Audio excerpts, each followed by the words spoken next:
السلام علیکم ورحمۃ اللہ وبرکاتہ۔ الحمد للہ وحدہ والصلاة والسلام علی من لا نبی بعدہ، اما بعد۔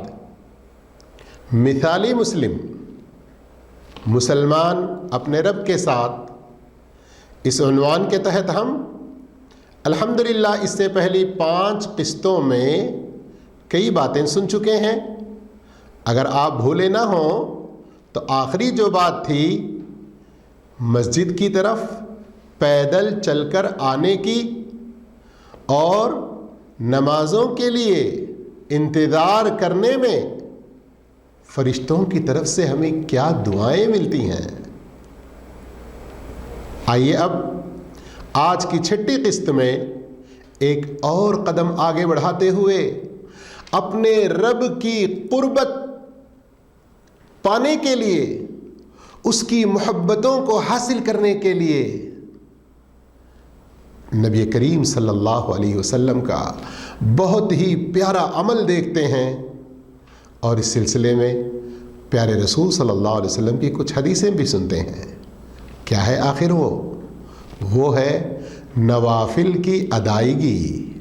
جی ہاں، فرض نمازوں کے بارے میں تو آپ نے سن لیا نا، لیکن اس سے پہلے اور اس کے بعد کی فرض نمازوں سے پہلے اور فرض نمازوں کے بعد کی سنتیں، نفلیں وغیرہ جو ہیں، ان کی ادائیگی کا جو اجر و ثواب ہے، اس کی جو فضیلت ہے، اور ان کو ادا کرتے رہنے کی وجہ سے بندہ کس مقام تک پہنچتا ہے، سبحان اللہ۔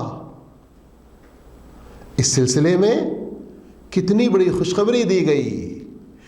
بندہ نوافل کو ادا کرتے کرتے رب کی محبتوں کو پانے کا حقدار بن جاتا ہے، رب کی رضا اس کو حاصل ہوتی ہے، وہ رب کے بہت زیادہ قریب ہو جاتا ہے۔ یہ بات حدیث قدسی میں ہے۔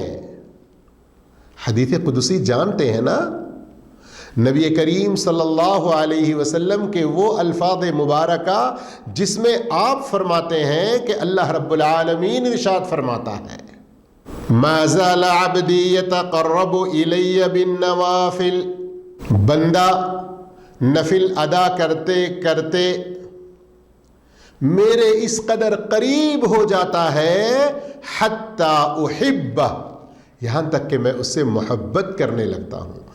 یا اللہ، کیا ہی پیاری ہے نمازیں۔ فرض تو فرض ہیں، نفل کا یہ مقام ہے کہ جو بندہ ان کو ادا کر لیتا ہے، رب خود کہتا ہے کہ میں اس سے محبت کرتا ہوں۔ کیا شان ہے! کیا چھوڑ سکتے ہیں اب بھی نمازوں کو؟ اب اس کے بعد توفیق کیسی ملتی ہے دیکھیے، اللہ مجھے آپ کو نفلوں کی بہت زیادہ پابندی کرنے کی توفیق عطا فرمائے۔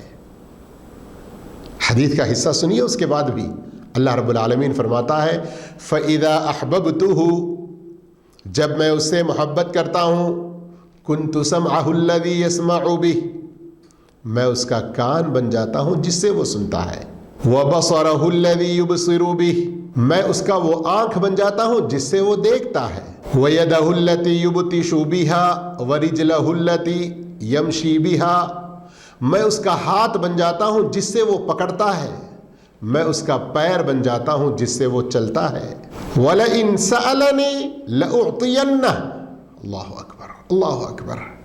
غور کریں، کیا پیاری بات ہے۔ اگر وہ مجھ سے مانگتا ہے میں اسے عطا کر دیتا ہوں، وَلَئِنِ اسْتَعَاذَنِي لَأُعِيذَنَّهُ، اگر وہ مجھ سے پناہ طلب کرتا ہے تو میں اس کو پناہ دیتا ہوں۔ اللہ اکبر۔ غور کیا آپ نے نا، لیکن یاد رکھیں کسی غلط فہمی میں نہ پڑیں۔ اللہ اس کا کان بن جاتا ہے، اس کی آنکھ بن جاتا ہے، اس کا ہاتھ بن جاتا ہے، اس کا پیر بن جاتا ہے، نعوذ باللہ، اللہ بذات خود بندے میں اور اس کے اعضاء میں تبدیل ہوتا ہے؟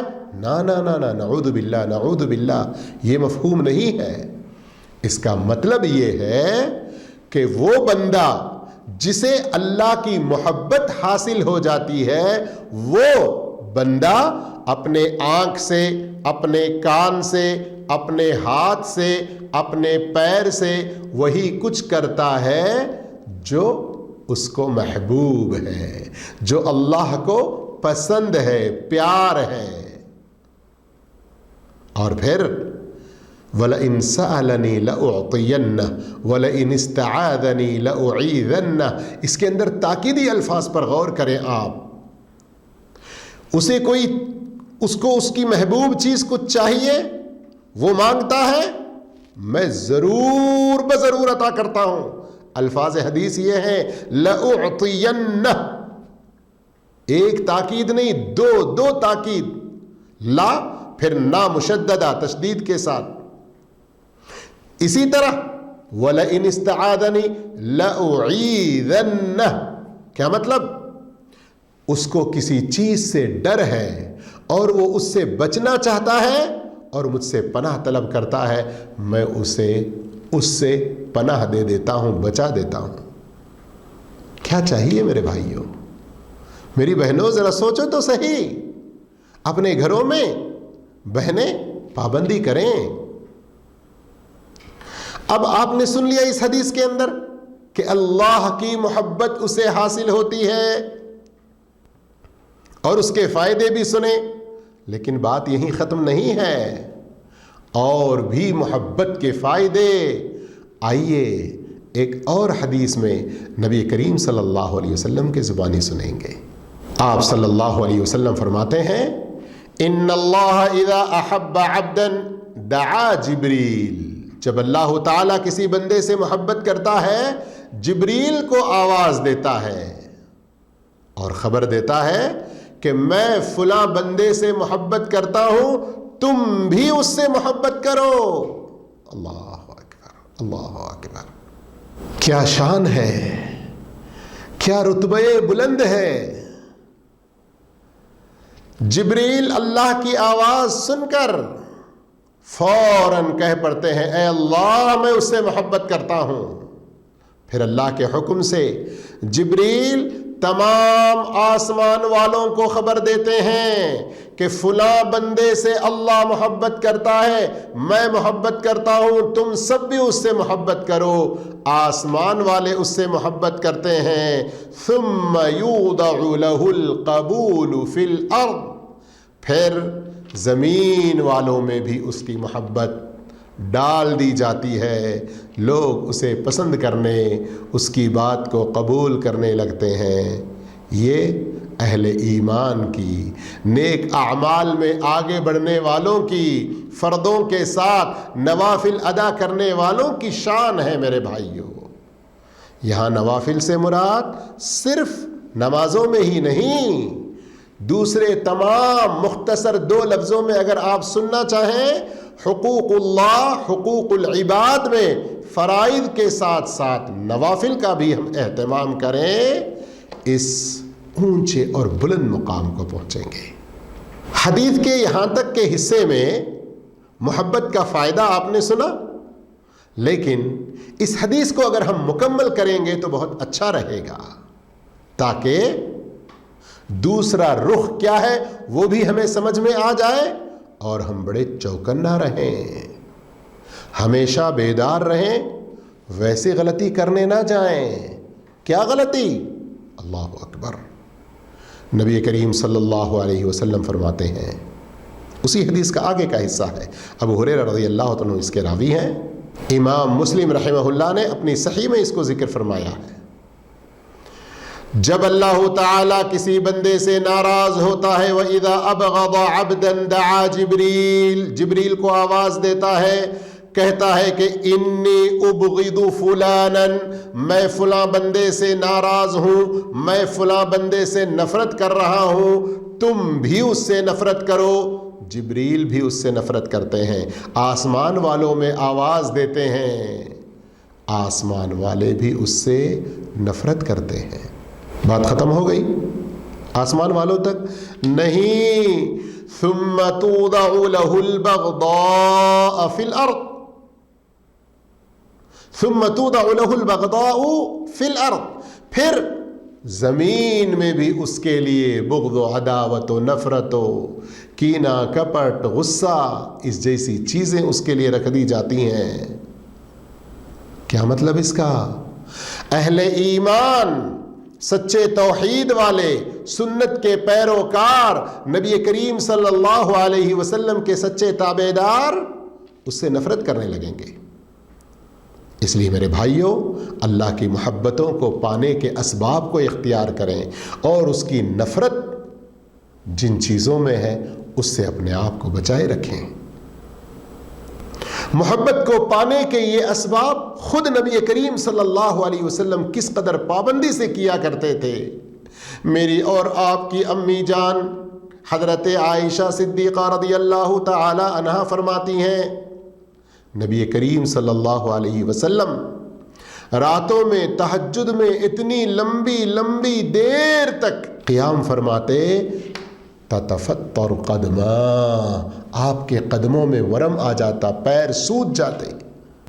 میں پوچھنے لگتی کہ اللہ کے رسول صلی اللہ علیہ وسلم، اللہ نے آپ کے اگلے پچھلے سارے گناہ معاف کر دیا ہے، پھر بھی آپ اتنی لمبی لمبی عبادتیں کرتے ہیں، تو آپ صلی اللہ علیہ وسلم کیا جواب دیتے؟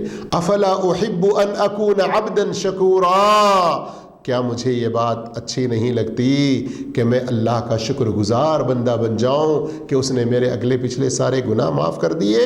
تو اس کا حق تو بنتا ہے کہ میں ایسی عبادت سے محبت کروں، ایسی عبادت بہت زیادہ کرتا رہوں۔